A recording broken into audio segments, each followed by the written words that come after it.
பணத்தை கொடுக்கலன்னா நேரம் அவனை ஆஃபீஸ் தூக்கிட்டு வாடா. அதை விட்டுட்டு வளவலன்னு பேசிட்டு இருக்க.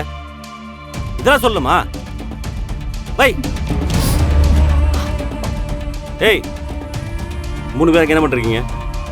அது ஒண்ணும் இல்லைங்க, சும்மா பேசிட்டு இருக்கோம்.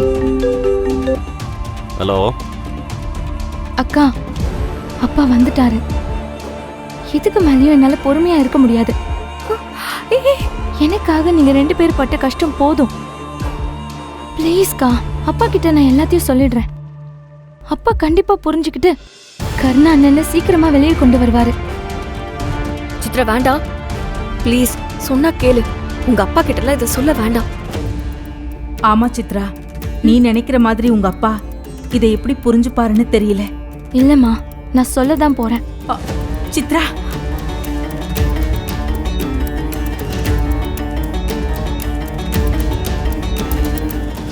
என்ன?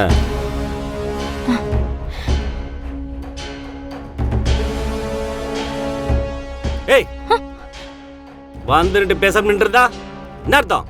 இல்லப்பா, அது அப்பா, அது இந்து அக்கா கதிர் வீட்டுல இருந்து இந்த செயினை கொண்டு வந்தாங்க.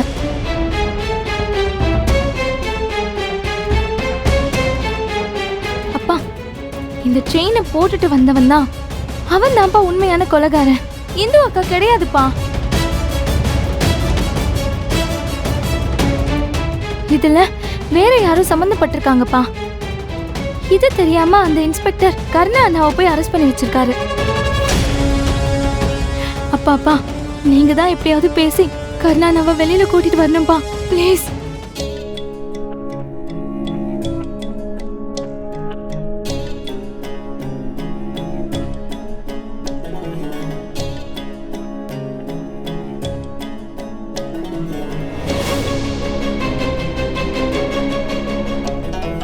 குடி.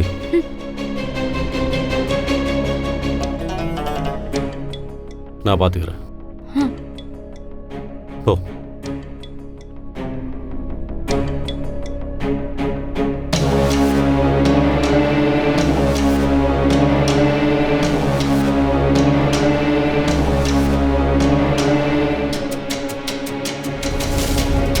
கதவு கூட்டிட்டு வா. சரிண்ணே.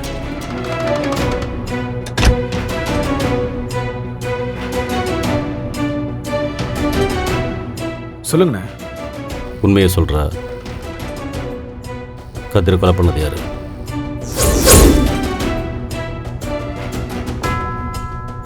எனக்கு எப்படிண்ணே தெரியும்?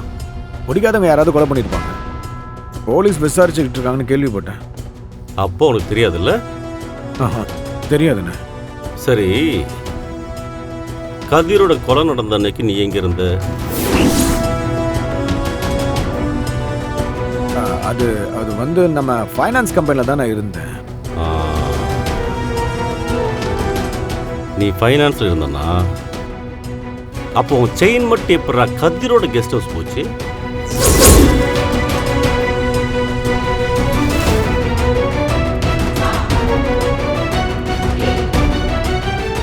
அண்ணா, செயின் என்கிட்ட தானே இருக்கு. தோ. டேய், யாரடா ஏமாத்த பார்க்குற? அந்த செயினை பற்றி எனக்கு தெரியாதுன்னு நினைக்கிறியா? அது நம்ம குடும்ப செயின்டா. முதல்ல அது நம்ம அப்பா கழுத்தில் இருந்துச்சு.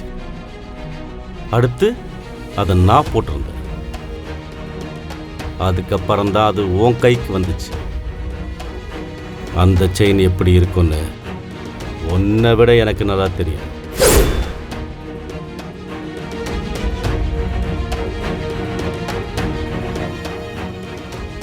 ஒழுங்கா என்கிட்ட உண்மையை சொன்னா நான் உன்னை காப்பாற்றுவேன். இல்லை என்கிட்டே நடிச்சனா அது உனக்கு நல்லதில்லை.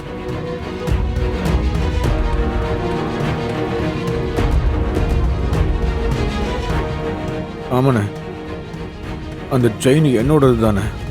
அந்த செயின் எப்படி எங்கே போச்சு? அண்ணா, அந்த கதிரை நான் தானே கொன்னேன். அப்பதான் அந்த செயின் அங்கே விழுந்திருக்குன்னு. ஏண்டா, என்னடா பண்ணி வச்சிருக்க? அவனை எதுக்குடா கொலை பண்ண?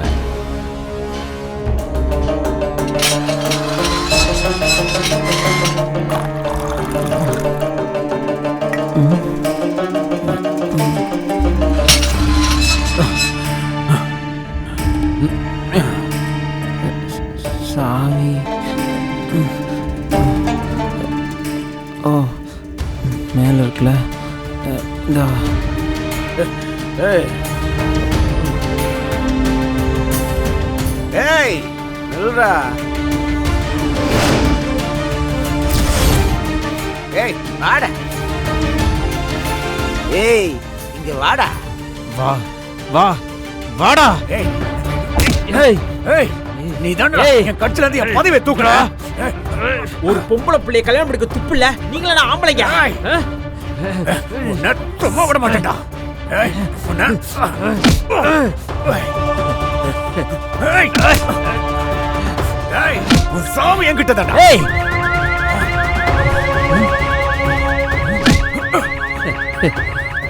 பயந்து வரான் பாரு. பயந்தாங்கொழிடு ஓடிடு அப்படியே.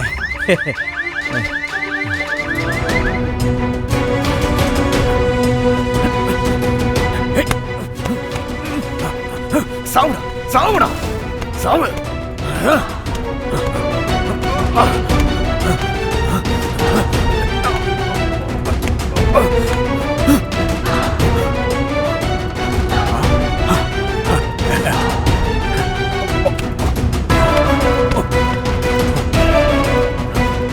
டேய் ஏண்டா ஏண்டா டேய் என்னோட அரசியல் வாழ்க்கை கெடுத்துட்டியடா. அதுக்கு தாண்டா உன்னை கொன்ன. என்ன பகைச்சுக்கிட்டா எவனையும் நான் சும்மாவே விட மாட்டேன்டா.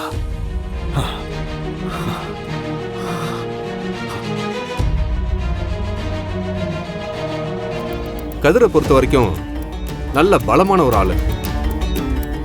அவர் கூட தள்ளுமுள்ளு ஏற்பட்டிருக்கணும்னா கண்டிப்பா அது ஒரு பொம்பளையா இருக்க வாய்ப்பில்லை. உங்களை மாதிரி ஒரு நல்ல கட்டுமஸ்தான உடம்பு இருக்கிற ஒரு ஆம்பளையா தான் இருக்க முடியும்.